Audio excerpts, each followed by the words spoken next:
நம்ம காஞ்சிபுரம் மாநகர பேருந்து நிலையத்துல பாத்தீங்கன்னா இந்த கழிவு நீர் வந்து தேங்கி கிடக்குது. இது என்னன்னா கொஞ்சம் சமீப காலமாவே ஒரு குளம் மாதிரி ஒரு குட்டை மாதிரி தேங்கி கிடைக்குது.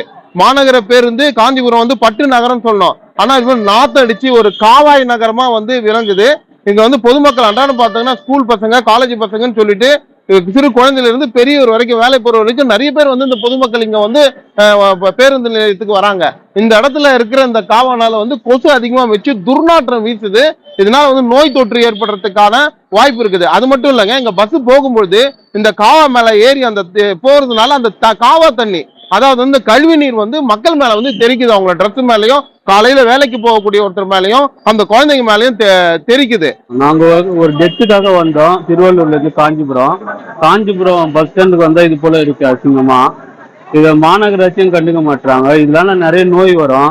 பொதுமக்கள் இந்த பக்கம் போயிட்டு வந்துக்கின்னு மிரட்டின்னு இருக்காங்க. பஸ் நிக்கிற இடம் இப்படி இருக்கு, இதுல எப்படி அவங்க மக்கள் ஏறுவாங்க? இது வந்து மாநகராட்சி தான் உரிய நடவடிக்கை எடுக்கணும், யாரும் கண்டுக்கவே மாட்டாங்க. இது போல கழிவு நீர் இந்த பஸ் ஸ்டாண்ட்ல விட்டா எப்படி?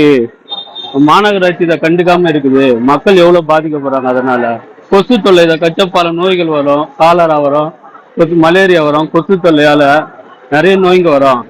இத மாநகராட்சி கண்டு இத உரிய நடவடிக்கை எடுக்கணும். திருவள்ளூர்ல இருந்து வரேன். திருவள்ளூர்ல இருந்து இங்க வந்து பாத்தீங்கன்னா காலையில இது மாதிரி தண்ணி தேங்கி இருந்தது. எங்களால் டீ கூட நின்று குடிக்க முடியலைங்க, துர்நாற்றம் அடிக்குது. இதை மெரிச்சுன்னு நாங்க பஸ் ஏறுற மாதிரி இருக்குது. குழந்தைங்களும் வராங்க, குழந்தைங்களும் இதை மெரிச்சுன்னு தான் பஸ் ஏறுறாங்க. அப்பதான் மழை பெஞ்சாதான் தண்ணி தேங்க. இப்ப பாத்தீங்கன்னா கழிவு நீர் இங்க தேங்குதுங்க. எங்களால் பஸ் ஏற முடியல, இன்னும் பேசவும் முடியல, நிக்க முடியலைங்க. சரௌண்டிங்ல சுத்தி துர்நாற்றம் அப்படி அடிக்குது, பேச முடியல எங்களால. இப்போ மூச்சு திணறுது, எங்களுக்கு நிக்க முடியலைங்க, அவ்வளவு தண்ணி தேங்கி நிக்குதுங்க.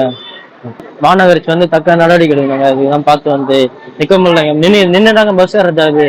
ஸ்டாண்ட்ல எல்லாம் சரி அப்படியே ஒட்டுதுங்க, கால் முழங்கால் வரைக்கும் தண்ணி நிக்குதுங்க.